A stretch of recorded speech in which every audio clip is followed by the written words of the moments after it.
এই যে এখানে 2 দশক 80 এবং 90-এর দশকে একজন ভবানীপুরে জন্ম হওয়া ব্যক্তি, তার নাম হচ্ছে বাবলু মল্লিক।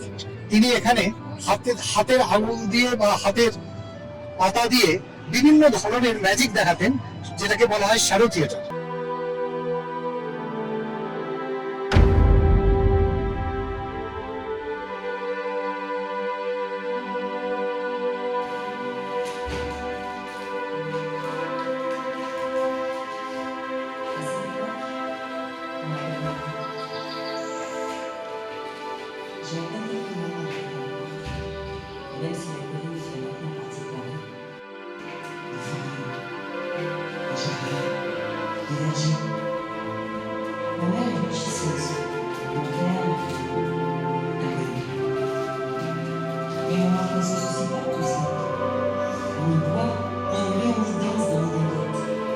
প্যারিসের এক শান্ত দুপুর। মোমার্টের আঁকাবাঁকা গলিপথ বেয়ে হাঁটতে হাঁটতে শহরের কোলাহল ধীরে ধীরে পিছনে পড়ে যায়। পাথরের সিঁড়িতে রোদের ছায়া খেলছে, আর ঠিক তখনই চোখে পড়ে এক নিরীহ শান্ত বাড়ি, মিউজে দে মোমার্ট। বাড়িটায় ঢুকেই মনে হয় সময় যেন থেমে গিয়েছে। তারপর হঠাৎ বাইরে বেরিয়ে পড়া, সবুজের ভেতর দাঁড়িয়ে থাকা বেঞ্চগুলো, পাতার ফাঁক দিয়ে দেখা প্যারিসের আকাশ আর হালকা বাতাসে দুলে ওঠা ফুল। এখানে দাঁড়িয়ে সহজেই বিশ্বাস করা যায় এই আলো, এই নীরবতাই একদিন ছবির রং হয়ে উঠেছিল। এই জায়গাটা ধীরে ধীরে মনে করিয়ে দেয় মোমার্ট হলো এক ধরনের অনুভব, যেখানে জীবনকে একটু ধীরে চলতে দেওয়া যায়, যেখানে শিল্প আর জীবনের মাঝখানে কোনো দেওয়াল নেই।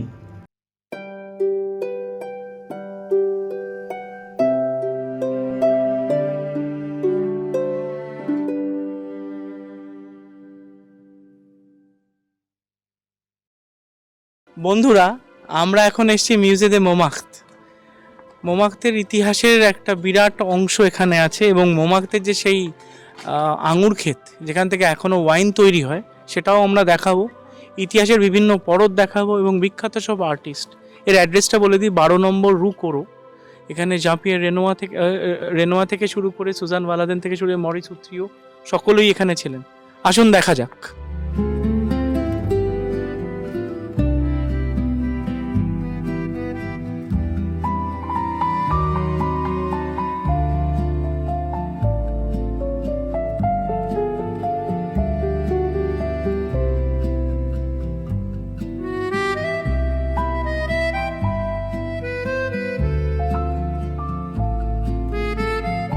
আমরা এখন যেখানে বসে আছি সেটা হচ্ছে মানে প্যারিসের একটি অত্যন্ত ইউনিক জিনিস। সেটা হচ্ছে প্যারিসের একমাত্র ভাইনইয়ার্ড বা আঙুর ক্ষেত, যেখান থেকে প্রতি বছর বেশ বেশ অনেক বোতল ওয়াইন তৈরি হয় এবং সেগুলো আকাশ ছোঁয়া দামে বিক্রি হয়।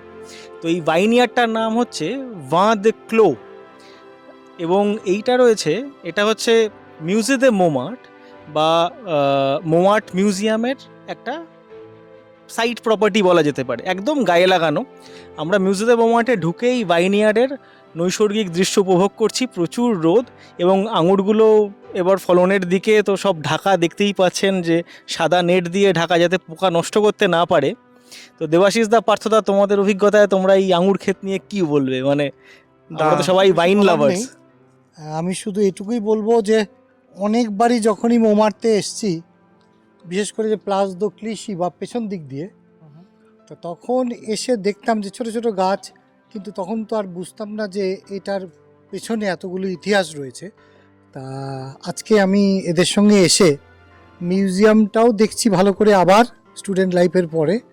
আর এই ভিনিয়ার্ড, যেখানে এই দেবাশিস জানালো 600 লিটার মতো ওয়াইন তৈরি হয় বছরে, এবং সেটা শুধুমাত্র এক্সক্লুসিভ বিশাল ধনীদের জন্য অবশ্যই। তার কারণ এই সামান্য কিছু বোতল এটা নেওয়ার জন্য, এবং এটার উদ্বোধনী দিনে যেদিন ওয়াইনটা তৈরি হয়ে সবাইকে নিয়ে উৎসব হয় এখানে, সেটার জন্য প্লেন ভাড়া করেও বিশাল ধনীরা আমেরিকা, জাপান, চায়না বিভিন্ন দেশ থেকে আসে। এই জায়গাটায় এসে, এটা এই 12 নম্বর রু কোরো, যেটা হচ্ছে আপনার এই মিউজে দে মোমার্ট, এই সেই মিউজে দে মোমার্টে এসে যেন ইতিহাসটা থমকে গেছে।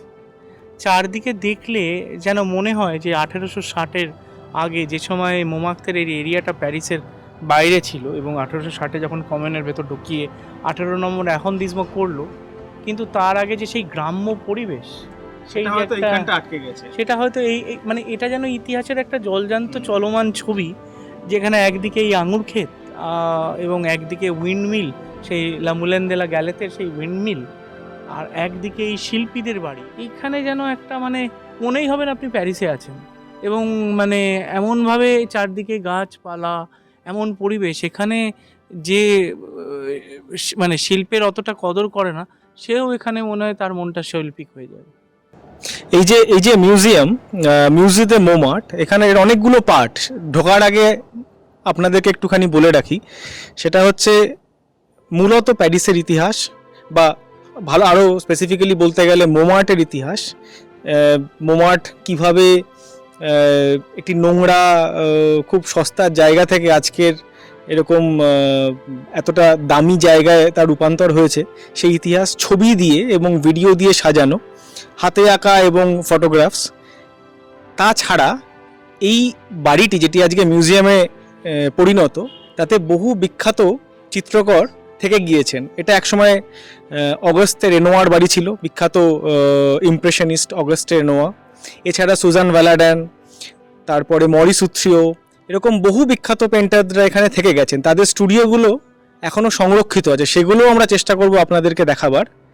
এবং তৃতীয়ত এই ভাইনিয়ার, যেটা নিয়ে আমরা কথা বললাম, হ্যাঁ, এবং এখানে একটি অত্যন্ত সুন্দর ক্যাফে আছে যেখানে বসে আপনি কফি খেতে পারেন, ক্যাফে রেনোয়া বলে। তো সেগুলো সব আমরা পরপর দেখব, চলুন।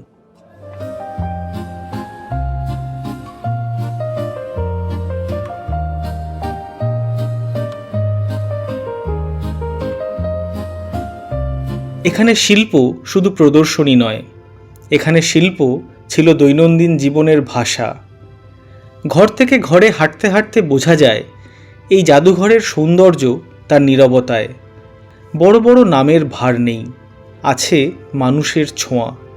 পুরনো পোস্টার, হাতে লেখা নোট, স্টুডিও স্মৃতি, মনে হয় যেন কোনো অচেনা শিল্পীর ফেলে যাওয়া জীবনের টুকরো টুকরো মুহূর্ত কুড়িয়ে কুড়িয়ে দেখছি। দেওয়ালে ঝোলানো ছবিগুলো চুপচাপ নয়, ওরা গল্প জানে। এই ঘরেই একদিন শিল্পীরা থেকেছেন, তর্ক করেছেন, প্রেমে পড়েছেন, আবার নিঃসঙ্গ রাতের শেষে ক্যানভাসের সামনে দাঁড়িয়েছেন।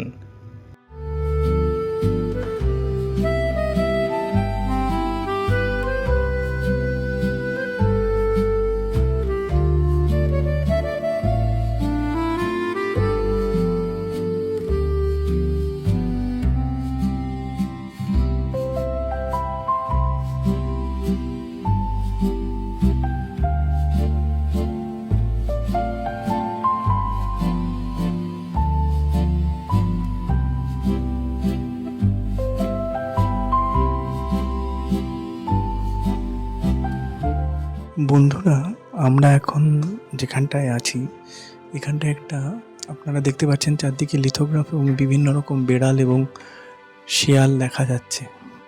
এই ছবিগুলির এবং এই বিভিন্ন যে আর্ট ফর্ম, যেগুলো লিথোগ্রাফ বা অন্যান্য দেখা যাচ্ছে, এটার স্রষ্টা হচ্ছেন থিওফাইল আলেকজান্ডার। এই ছবিগুলো দেখলে আমার সেই নন্দলাল বসে রাখা সহজ পাঠের ছবিগুলোর কথা মনে পড়ে যায়। অনেকটা ভীষণ মিল। আসলে আমাদের শিল্পীরাও যে এই ফরাসি শিল্পীদের থেকে অনেক রকমভাবে অনুপ্রাণিত হয়েছেন, এইসব জায়গায় এলে সেগুলো বোঝা যায়। আমরা এখন চলে এসেছি একটি বিখ্যাত অন্দ্রে জিলের আঁকা ল্যাপা আজিল, প্যারিসের একটি হারিয়ে যাওয়া আর্টিস্টিক ক্যাবারের একটি ছবি। এবং সেই ক্যাবারে আমরা আগেই বলেছিলাম না, শাহনোয়া, যেটা 1881 সালে শুরু হয়েছিল এবং 1897 সালে বন্ধ হয়ে যায়। ওটা যেমন ছিল একটা বিখ্যাত ফেভারিট, আরেকটা ছিল এই ল্যাপা আজিল। এই ল্যাপা আজিলে পিকাসো থেকে শুরু করে, রেনোয়া থেকে শুরু করে অনেকেই বিভিন্ন সময়ে যেতেন।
ঘুরতে ঘুরতে আমরা চলে এলাম মরিস উত্রিয়র গ্যালারিতে। উত্রিয়র ছবিতে মোমার্ট খুব আলাদা। কেউ কেউ শহরকে আঁকেন মানুষের ভিড় দিয়ে, আবার কেউ বা তাকে আঁকেন শহরের একাকিত্ব দিয়ে। মরিস উত্রিয় ছিলেন এই দ্বিতীয় দলের মানুষ। এখানে কোনো উৎসব নেই, নেই কোলাহল।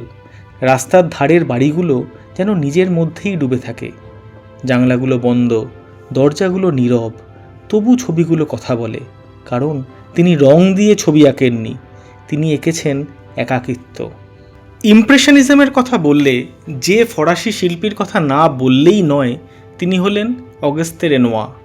ক্লোদ মোনে বা এমি পিজারোর সমসাময়িক এই স্বনামধন্য মানুষটি ইমপ্রেশনিস্ট যুগের এক সার্থক উত্তরসূরি।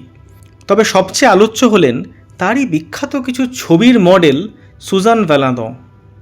এ সময়ের প্যারিস পুরুষ শিল্পীদের আনন্দপুরী হলেও মহিলা শিল্পীদের পথ ছিল বড়ই অমসৃণ।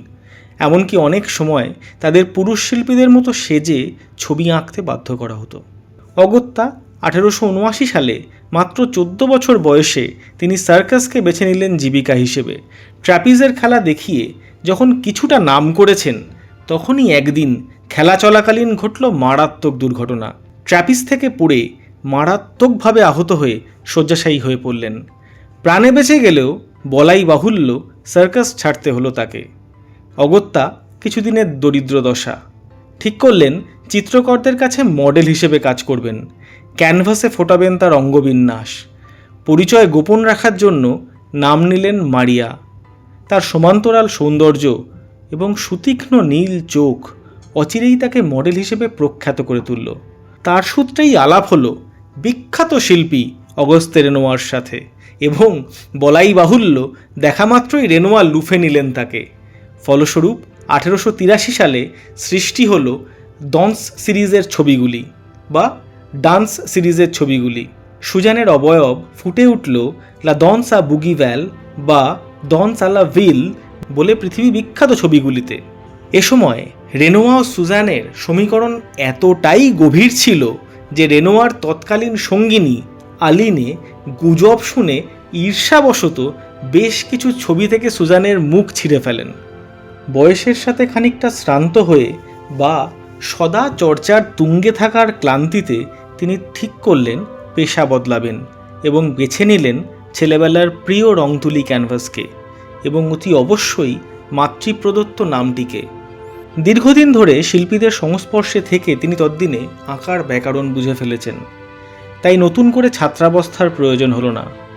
1894 সালে তার প্রথম প্রদর্শনী মঞ্চস্থ হলো প্যারিসে। এরপর প্রথম নারী চিত্রকর হিসেবে তার ছবি প্রদর্শিত হলো সোসিয়েতে ন্যাশনাল দে বোজ-আর্ট নামক প্রতিষ্ঠানে। সুজান তার ছবিতে নিয়ে আসলেন সমাজের অন্ধকার দিকটিকে। সেখানে স্থান পেল পথ চলতি দরিদ্র মানুষ, বেশ্যালয়ের দৈনন্দিন গ্লানি, মঞ্চের পিছনে আবৃত পুরুষের লালসা, পানশালা বা নৃত্যশালার দৈনন্দিন লোকক্ষয়, এবং বেশিরভাগটাই ব্যক্তিগত অভিজ্ঞতা ভিত্তিক। বলাই বাহুল্য তার এই দিকটিও সাধারণ মানুষের কাছে খুবই জনপ্রিয়তা লাভ করল। এ সময় সুজান পল মংসিস নামক এক বিত্তশালীর সাথে আবার মোমার্টে থাকা শুরু করেন পাকাপাকিভাবে। ব্যক্তিগত জীবনে এর পরেও নানা টানাপোড়েন আসলেও সুজান মোমার্টের এই বাড়িটি আমৃত্যু আগলে রেখেছিলেন, গড়ে তুলেছিলেন তার সাধের স্টুডিও। পরবর্তীকালে তার এই বাড়ি এবং স্টুডিওটি সম্পূর্ণভাবে সংরক্ষণ করা হয়। আজ সেই বাড়ি মিউজে দে মোমার্ট নামে পরিচিত। এক্ষেত্রে বলতেই হয় তার ছেলে মরিস উত্রিয়র কথা, যিনি সেই পরিবেশেই বড় হয়েছেন, সেই রং, সেই ক্যানভাস আর সেই মোমার্টের ঢালু রাস্তার মধ্যে। ভ্যান গগের 54 রিউ লেপিক বা পিকাসোর বাতো-লেভোয়ার বাড়িটির মতো এই বাড়িটিও মোমার্টকে সারা পৃথিবীর মানুষের কাছে এক জীবন্ত ইতিহাসে উপনীত করেছে।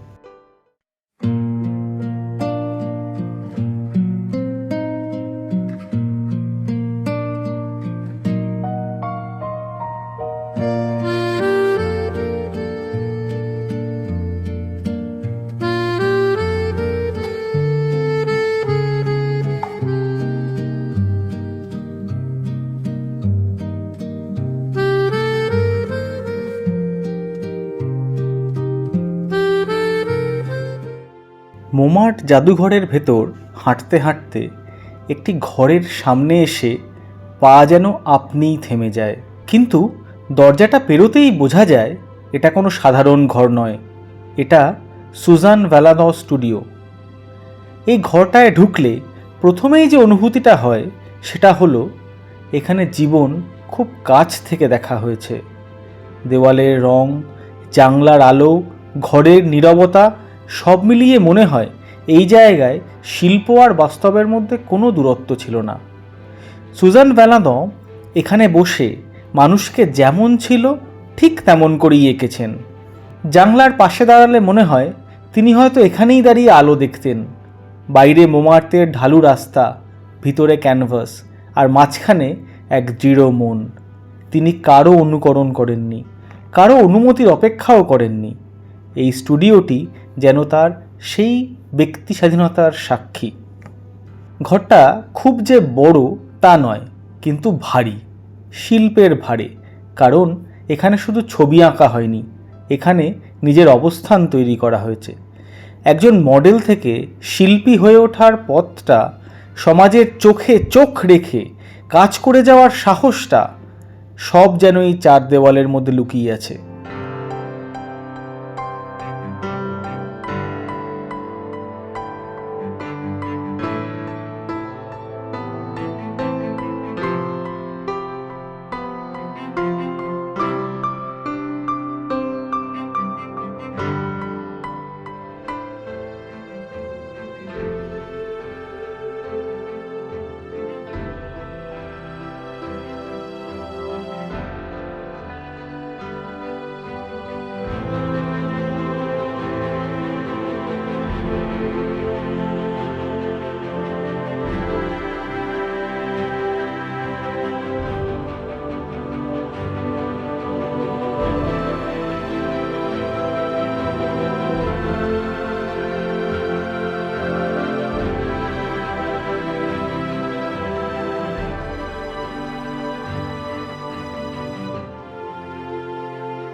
প্রচুর ইমপ্রেশনের কাজ দেখলাম। ইমপ্রেশন সম্পর্কে আমি যতটুকু জানি যে ইমপ্রেশন হচ্ছে ইমপ্রেশন আসার আগে লোকে আর্টিফিশিয়াল লাইট ফেলে কাজ করতো। যেরকম আমরা লুভে যেরকম রেনেসাঁ পিরিয়ডের প্রচুর ছবি দেখেছি, যেখানে একজন মডেল বসে আছে, তাকে হয়তো তার একটা হয়তো দৈব রূপ দেওয়া হচ্ছে, তাকে হয়তো যিশুর মতো বা মেরির মতো আঁকা হচ্ছে অ্যাটায়ারে, কিন্তু আলোটা ফেলা হচ্ছে আর্টিফিশিয়াল। এই 19th সেঞ্চুরির মাঝামাঝি বা টুয়ার্ডস দ্য এন্ড লোকে এটা ভাবতে শুরু করলো যে এই আলোটাকে আর্টিফিশিয়ালি না ফেলে যদি আমরা এই ন্যাচারাল লাইটে ছবি আঁকি, যেটা ক্লোদ মনে প্রথম শুরু করলেন, সেইখান থেকেই ওই ন্যাচারাল লাইটে ছবি আঁকা থেকেই ইমপ্রেশনের সৃষ্টি। এবার এই ইমপ্রেশনের জগতে সব থেকে বড় যে নামগুলো, তার মধ্যে হচ্ছে এই পিয়ার অগাস্তে রেনোয়া, যার বাড়িতে আমরা দাঁড়িয়ে আছি এখন। তুমি রেনোয়ার সম্পর্কে বেশ কিছু কথা বলবে বলছি। হ্যাঁ, আমি তোমার কথা খেয়ে ধরেই বলি। তুমি ইমপ্রেশনিজম সম্বন্ধে একদম ঠিক বলেছো। ইমপ্রেশনিজমের আগে যে পিরিয়ডটা ছিল রেনেসাঁ, নিউ ক্লাসিসিজম, এই পিরিয়ড গুলোতে কি হতো, আর্টিফিশিয়াল লাইট। ইমপ্রেশনিজমের বেসিক হচ্ছে তুমি যা সামনে দেখছো বা চারপাশে দেখছো সেটা ন্যাচারাল লাইটে যা দেখছো, তা থেকে তোমার যে ইমপ্রেশন, সেই ইমপ্রেশনের উপর ইমপ্রেশন একদম। এবং তার শুরুটা হচ্ছে ইউজিন দেলাক্রো, এবং তারপরে ধীরে ধীরে মনে মানে দেলাক্রো, আমি বলবো না মনে মানেই মেইন, দেলাক্রো হচ্ছে মানে প্রিকার্সার ইজ ইউজিন দেলাক্রো। তো তারপরে এরা মনে মানে রেনোয়ার কথা বলতে গেলে পল সেজান অবশ্যই। রেনোয়ার কথা বলতে গেলে প্রথমেই একটি বিখ্যাত ছবি তখন করে লা বাল দে মুলা দা গ্যালেট, সেই এক যেটা আমরা গতকালের মানে আগের দিনের ভিডিওতে যখন মুলাদেলা গ্যালেট দেখাচ্ছিলাম দর্শকদের, তখন তার বাইরের দেওয়ালে এই বিখ্যাত ছবিটি প্রিন্ট করা আছে, সেটাও আমরা দর্শকদের দেখিয়েছি। ইয়েস, আমি সেটাই তোমায় বলছিলাম যে ওই একটা দুপুরবেলা, একটা শান্ত প্যারিজিয়ান দুপুরে সেই একটা ব্যালে ডান্স হচ্ছে, এবং ওই ছবিটার ভেতরে খালি ন্যাচারাল আলো না, ওই ছবিটার ভেতরে যে রেখেছেন এক্সপ্রেশন, যে মুখের প্রত্যেকটা প্রতিচ্ছবি, এবং উনি সেরকম ভাবে কোনো মডেল ইউজ করেন, তার কারণ ওইরকম মাস স্কেলে মডেল রাখার মতো সেই সময় ওনাদের কাছে আর্থিক সংস্থান ছিল না। কিন্তু যেটা উনি করেছিলেন, উনি যা দেখেছিলেন এবং যে ইমপ্রেশনটা উনি পেয়েছিলেন, সেইগুলোর এক্সপ্রেশনগুলোকে এমন ভাবে ধরে রেখেছেন, ওই জন্যই উনি মাস্টার। বন্ধুরা, আমরা চলে এসেছি একদম আমাদের ভিডিওর শেষ পর্যায়ে। আমরা দাঁড়িয়ে আছি মিউজিয়াম মোমার্টের, যেটা আমরা আপনাদেরকে ঘুরিয়ে দেখলাম, তার একেবারে বাইরে। সূর্যও প্রায় পড়ন্ত গগনে। তো আজকে আমরা শেষ করতে পারলাম না মোমার্ট, কারণ মোমার্ট এত বড় আর এত কিছু দেখাবার আছে যে এটা আমরা, যেটা দেবাশিসদা মানে মিউজিয়ামে বলছিল যে আমরা ইভলিউশনটাকে দেখাচ্ছি, তাই জন্য আমাদের এতটা সময় লাগছে। আমরা আবার ফিরে আসবো সেক্রে কোর বা প্যারিসের যে বার্ডস আই ভিউ বা হেলিকপ্টার ভিউ, সেগুলো নিয়ে। তো আপনারা সঙ্গে থাকবেন আমাদের। আমরা সবাই খুব ক্লান্ত, এবং এখানে তো রাত 10টার আগে তো সূর্য অস্ত যাবে না, কিন্তু আপনাদের সবাইকে বিদায় জানাচ্ছি এবং অনুরোধ করছি যে আমাদের এই ইউটিউব যদি আপনাদের ভালো লাগে, আমাদের কর্মকাণ্ড যদি আপনাদেরকে কোনো কিছু যোগান দেয়, নিশ্চয়ই উইকিপিডিয়া বা ইউটিউবে অনেক কিছুই পান, কিন্তু আমরা খুঁটিয়ে খুঁটিয়ে দেখানোর চেষ্টা করছি ছোট ছোট জায়গাগুলো, যেগুলো অনেক সময় এড়িয়ে যায় মানুষের। তা সুতরাং আপনারা সাবস্ক্রিপশন করবেন এবং আমাদের সমালোচনা করবেন। আমাদের খুশি করার দরকার নেই, মিষ্টি খাওয়াতে পারবো না, কিন্তু আপনারা সমালোচনা করবেন, আমরা তাতেই খুশি। ভালো থাকবেন সবাই। মোমাক্তকে আমরা যে চোখে দেখাচ্ছি সেটা খালি ট্যুরিস্টিক নয়। আমি প্রথম দিনই বলেছিলাম প্রথম এপিসোডে যে এইটা হচ্ছে অ্যাহন্দিজমো আর্টিস্টিক, অর্থাৎ আর্টিস্টিক ডিস্ট্রিক্ট। আমরা চেষ্টা করছি যে এই আর্টিস্টিক ডিস্ট্রিক্টটার প্রত্যেকটা কোণ, এবং কেন এটা আর্টিস্টিক, প্রত্যেকটা কোণ থেকে, প্রত্যেকটা অ্যাঙ্গেল থেকে দেখানোর। এবং এই বাড়িটা আমি বলবো যে আবার ওইটা একবারে দেখাতে, যেখানে কারা কারা থেকেছিলেন। এবং এর ঠিক পেছনের বাড়িটা, যেটা 6 নম্বর বাড়ি, এরিক সাতির বাড়ি, এই প্রত্যেকটা রাস্তায় এরকম মণিমাণিক্য জুড়ে আছে।